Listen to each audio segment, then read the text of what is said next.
is the first road that came onto the land. It starts from all the way to the gate and comes through the gatehouse, and it gives us access to the rest of the project, where we're able to get deeper into the land and see what needed to be implemented. So this is my brother here, this amazing being that has been the driving force for all the construction on the land so far.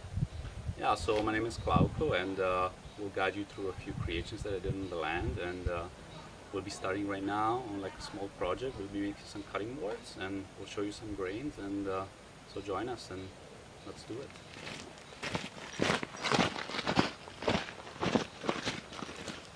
So this is the workshop, Sattva Woodworx. It's in the center of the farm, and after it was brought down, like the part that it's like the house, basically the storage part where we have all the tools, was brought down by truck. It came in, it was like a prefabricated structure. It's one of the places that actually we moved in as a family to live in after the gatehouse. So it's been part of our like moving journey throughout the farm, throughout Sattva, and then it came the need to actually expand the area to produce all of the different creations and carpentry, and to basically help the developing of Sattva with the structures and all of the woodworks. We kind of like installed this palapa structure, which is very natural. We harvested the logs locally, these beautiful sandwoods that act as the pillar part, and then we put the cajon thatch on top, and it actually keeps it nice and cool, and it's very breezy in this area, and it kind of protects all of the lumbers that we get so they don't get wet. And because one of the issues here in Central America is like drying lumber because it's so humid, so we needed a space where we could harvest, mill, and store the lumber, and this works greatly. It's very compact, but we have all of the tools packed in, a lot of lumber, and yeah, a lot of creative stuff came out of this. And so my passion with woodworking started many years back, about 15 years ago, and I always enjoyed creating with wood. It's just something so satisfying to see all of the grains coming out as you mill the pieces together. And so joining now the project Sattvaland, it emphasized that so much because I was able to get in touch with actually the timbers that grow here, this fantastic exotic lumber, and harvest them myself, extracting from the jungle in a sustainable way, and creating all kinds of different stuff, and actually learning about the milling process, how to cut the logs and how to find the plane and quarter zone cuts and discover the grains and the hearts and all of that, and it was just amazing. And you can kind of see like the collection of lumber that I've accumulated is quite a lot of pieces that mean a lot to me.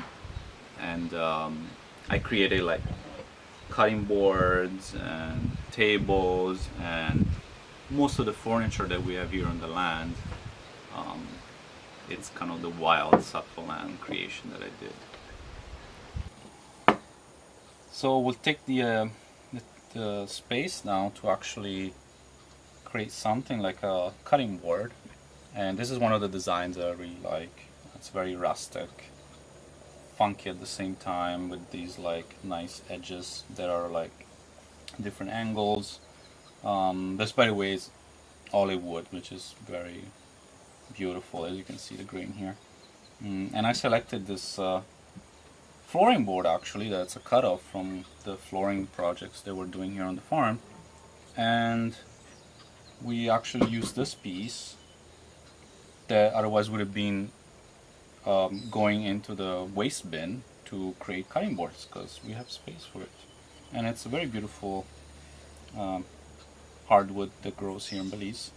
And so we'll guide you through the step. So as first step, I will place the piece on the flooring board, and we want to make sure they're within the edges, because we cannot use these. And I see there's a cut and a notch on the side, so we'll trace it out, and then we'll see once we cut it if we need to shrink it a little bit. That would be fine. So I'll just go ahead and trace the piece.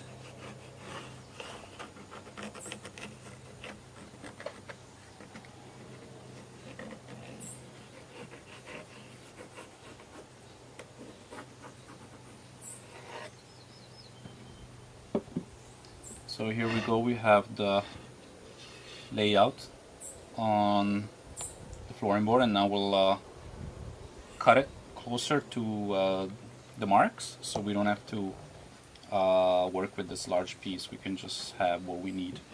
So we'll cut it on the chop saw now. Okay, so let's do the first cut.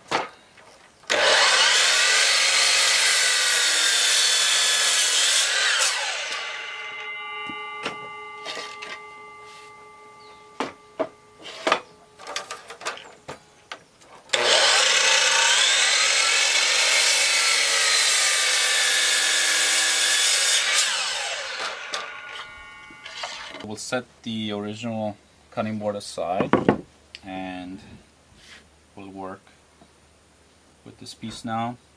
We'll be using a jigsaw, palm sander, a drill, clamp, and that's all we'll be needing.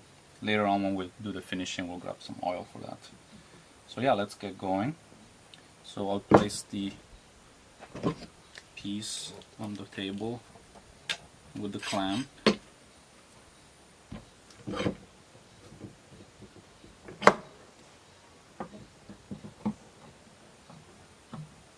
And then we'll grab the jigsaw.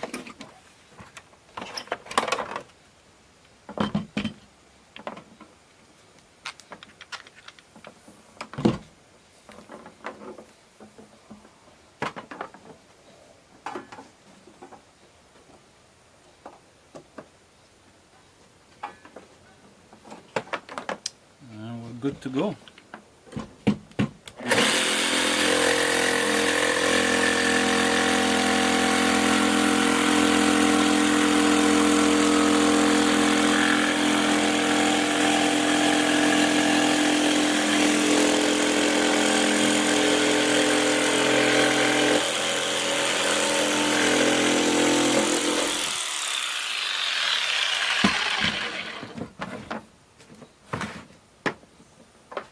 Just keep moving the board around so that we have access to all of the sides. I like to clamp things down because it's more safer to use the jigsaw.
So we have the rough shape now.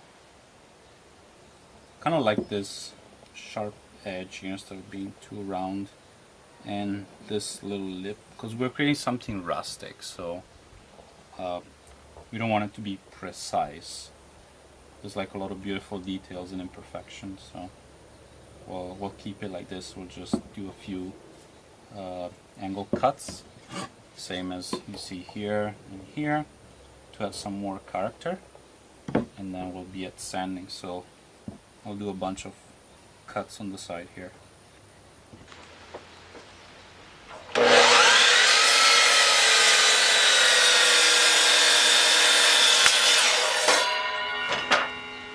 Okay, that's good.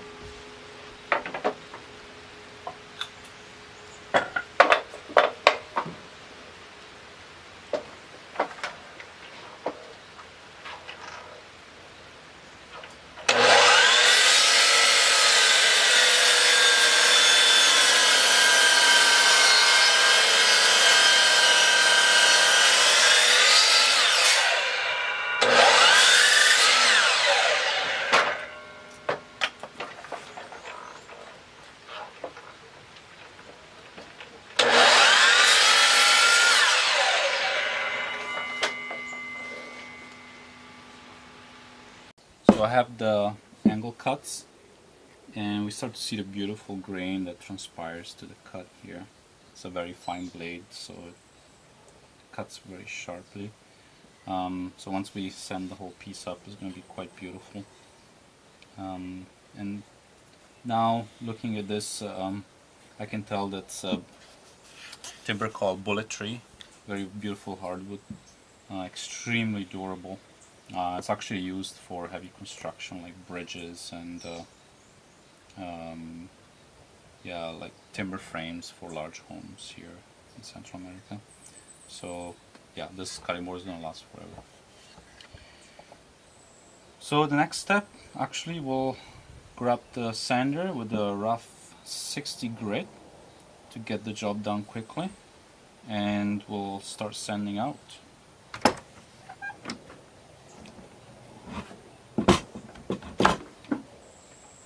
So we'll grab the palm sander now. It's a very lightweight handheld palm sander with a 60 grit, quite aggressive, but it'll get rid of the big dents in the top, face, and all these burrs on the sides. So cut.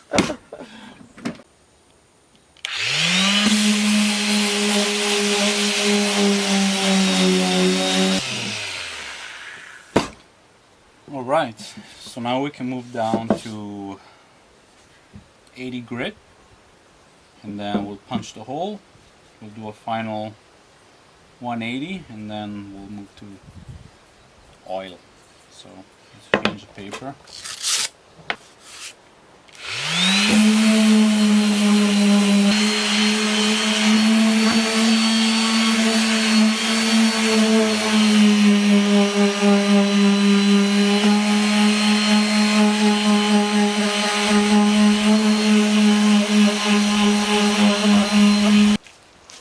Hey Julie, might as well join us. We're working on a small project here. You might want to give us a hand. Well, I think you've been waiting for me this whole time. Always. So we need to do a little bit more sanding, Okay. which you're good at. I am pretty good And sanding. yeah, we're not like trying to be like a shiny, you know, just a piece of art. I mean, it is a piece of art, but we want it to be kind of like rugged and rustic, so I still want to leave part of the roughness on the side, but a little bit smoother. So Smooth to the touch. yeah, exactly. You know, like the way that I like. I mean, if I look at like this one here, like all of the cuts from the jigsaw are still visible, which I love. Yeah, yeah. It's a really cool detail. So, and it's still kind of rough here on the edges. So I want to have the same effect on this one. So, Right. you want to give it a try? Yeah, let's see. Ready? Try. Vamos!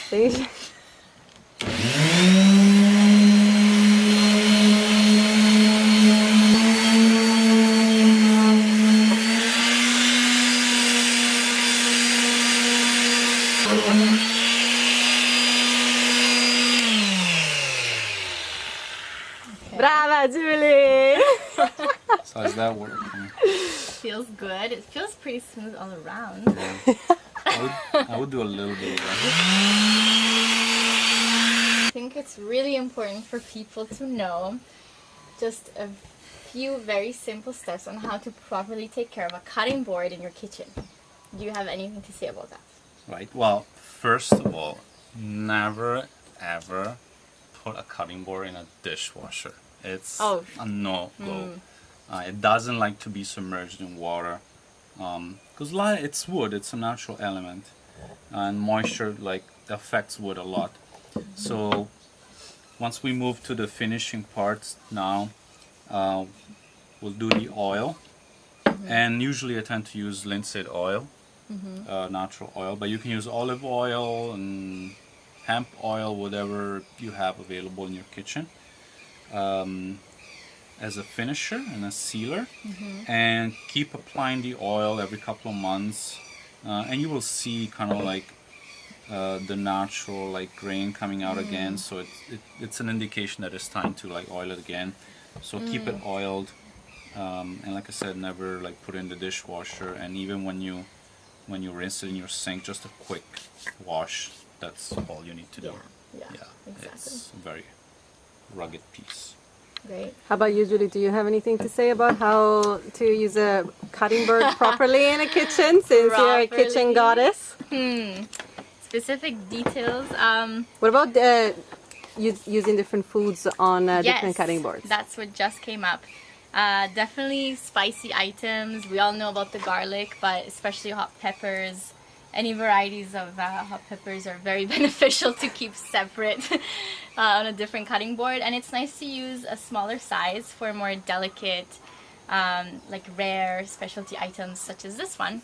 So you know that one is sort of reserved for those special moments in the kitchen. Those special little things. Those special millions of little things. So here is the final cutting board before finishing, and now the grain is so beautifully exposed.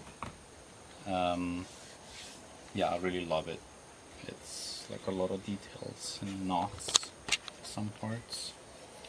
So we'll do the finishing, and then actually this cutting board is going to be at the Sattvaland booth at Cosmic Convergence.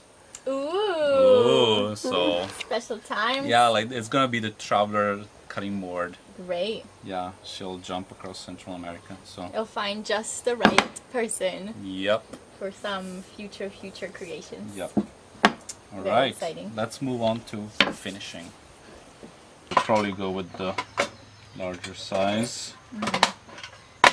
And what kind of wood is this already? This now is actually bullet tree. Wow. So very hard, very heavy. Very hard. So it's gonna last a lifetime for people. Like most things in Sattva.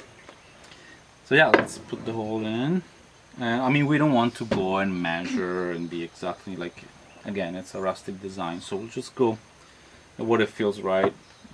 More in the upper corner here.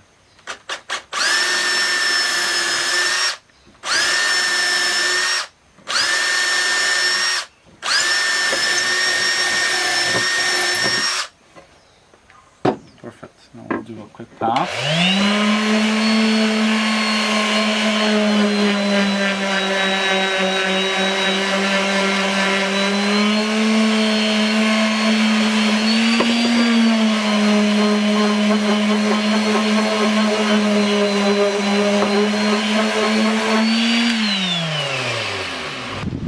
So this is the grain exposing itself after just taking a rough piece, and it's kind of how Sattva came to be, from this secluded, abandoned orange orchard in the middle of the jungle, and it's slowly revealing itself to be this beautiful grain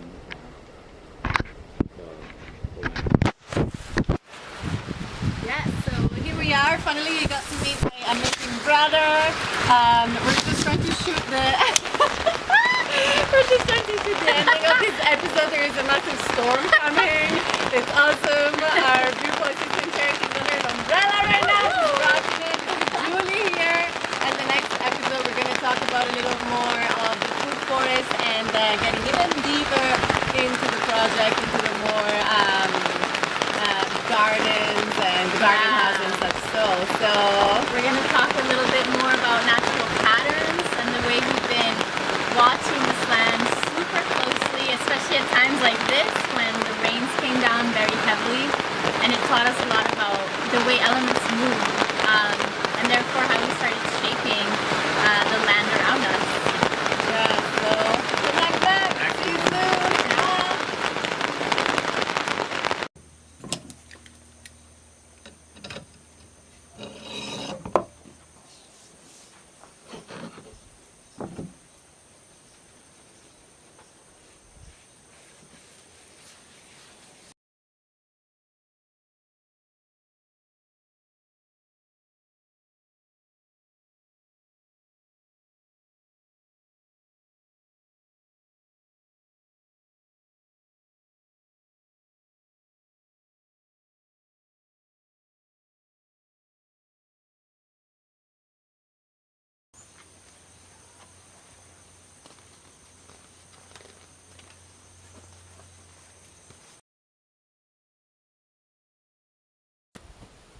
So I guess we'll start with the location. So you're gonna ask me about that?